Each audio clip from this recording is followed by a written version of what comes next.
Welcome. It's Mud Dog with the Texas Space Navy bringing you another Star Citizen video.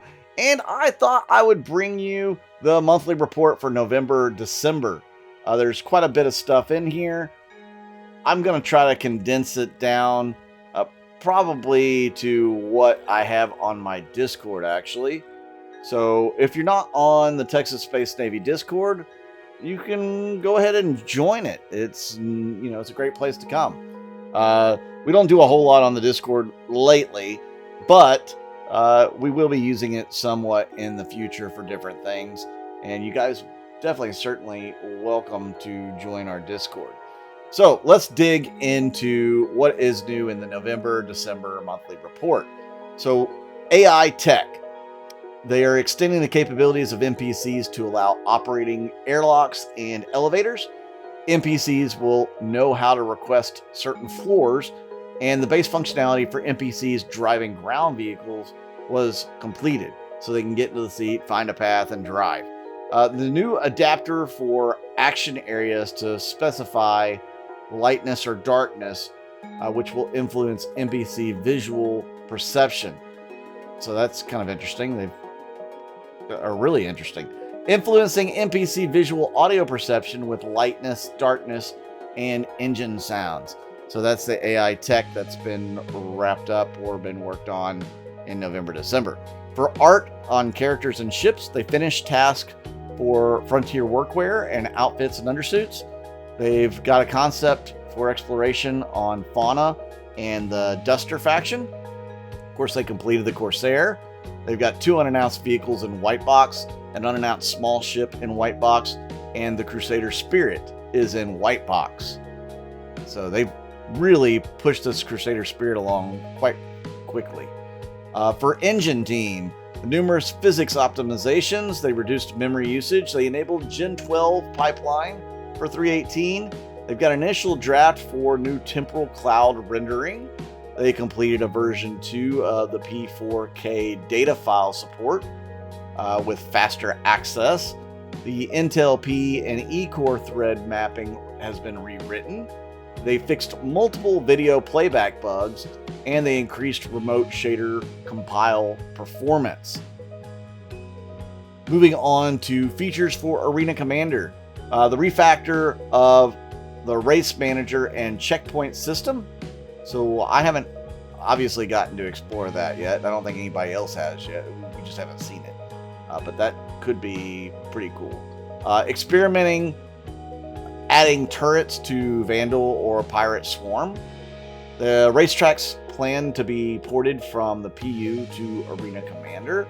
That's really interesting and cool. So you could see something from Calliope now in Arena Commander or in the future. That would be awesome. New feature allowing for multiple rounds in Arena Commander and Star Marine, and implementing death cameras that point to the player that killed you. I've got mixed feelings about the death cameras. I mean, obviously it's not cool if it gives away like a sniper location or something. I mean, that's not cool. I mean, if a sniper finds a good spot to be and can get a bunch of kills, they deserve to get that spot. But I guess it could be interesting or fun if you're, playing in maybe the Theaters of War, which we haven't gotten yet. The racetracks that are being ported from the PU to Arena Commander, that to me is pretty important because, again, Arena Commander, I just feel really strongly about Arena Commander and Star Marine or Theaters of War becoming a competitive mode of Star Citizen. You can get these more competitive players, these competitive gaming groups to come in and put together teams specifically for those competitions in Star Citizen, and it'll only make Star Citizen grow. It'll only make it that much more popular and fun to play. Now, always you risk, the competitive side outweighing the fun side, the other side, which is the open sandbox side. I don't think we're going to have that issue in Star Citizen. I think you'll have competitive players, and then you'll have the players that enjoy the open sandbox, and maybe a few that are crossovers. That's my personal opinion. If you've got an opinion on that, let me know in the comments down below. Maybe we'll do a whole video on competitive Star Citizen and what that means or how that could look. Let me know in the comments if you would like to see that video. So features, gameplay, mission, and vehicles. The hull scraping for Alpha 3.18 has been worked on, I guess. They will allow players to craft useful items for hull scraping.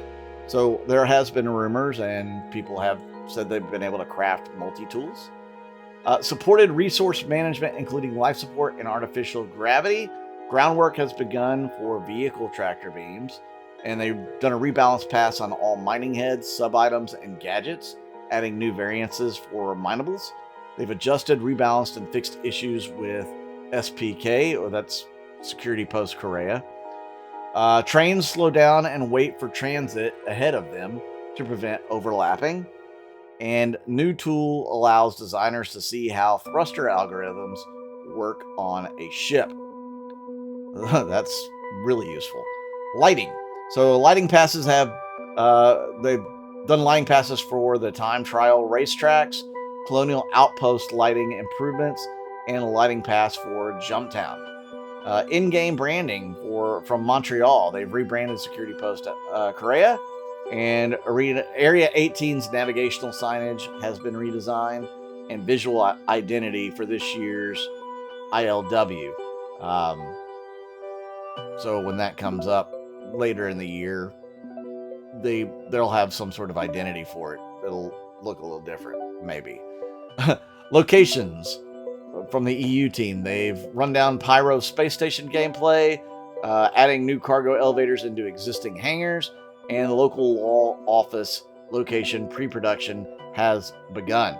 And the narrative team has assisted with a new Security Post Korea mission content, the new Klesher Rehabilitation mission content. They introduced Wildstar Racing into Star Citizen lore, and the mining and salvage career expansions. Interactables. Advanced unique assets for Pyro and deployables. Fixed or updated stuff to allow for infinite cups of coffee. Just what we need is never-ending coffee when we can't use the restroom yet. Pre-production on improved loot pools. So that'll be nice, having some better loot when you go to loot somebody. Though again, that's not 100% needed at the moment, but I guess might as well work on it since if you've got the team available. Tech art or animation. They've got dirt and wear pass that they've completed on cockpit glass. Mesh tagging tech to fix various lighting issues. Focus on the hull scraping shader damage. New ramp physics collisions for the Drake Corsair. They finished the Drake Vulture, updated the Corsair and the Cutter with the new tech, and developed Hull C. Updates to the gene pool for the DNA facial animations, which who knows, we won't see that. Online services from Montreal, the Alpha 3.18 stabilization and performance improvements have been worked on. The bug fixes for character repair, which is going to replace character resets. I'll be interested in knowing more about the character repair tool when they get closer to having it run down. Sorry, I got an itch on my nose, guys. I apologize. It's bothering me. The live tools. So, features for the persistent entity streaming, or PES. They've got new login flow module. They've got empty graph tools and visualization entities attached to players and accounts. From Turbulent, the web tools. They've got a new tool called Grid for presenting information, like used in the Luminalia calendar. And they focused on the initial new user flow. The development began in December. Community Hub new features to be released in early 2023. And PHP 8 has been upgraded for the architecture. VFX. Task for Alpha 3.18 have been added or have been worked on for visual effects. Visual effects for new vehicles, fixes, tweaks, salvage effects, generic effects library, example, smoke, steam, and sparks.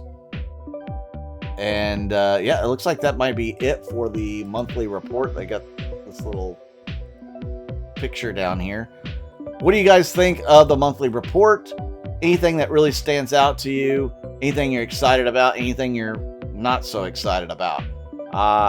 again, let me know in the comments down below what you think about it.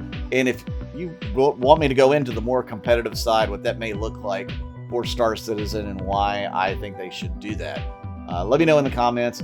Please hit that like button, hit that subscribe button. Again, I really do appreciate everybody that's been tuning in here lately. As you know, I lost my job recently. So anybody that contributes to my Patreon or my YouTube members, I certainly appreciate that as well. You can also help the channel by watching the videos, watching the ads all the way through, clicking on the ads, and then sometimes if you buy something on an ad, that does benefit the channel as well. So thank you once again. I'm Mud Dog with the Texas Space Navy, and I'll see you out in the verse.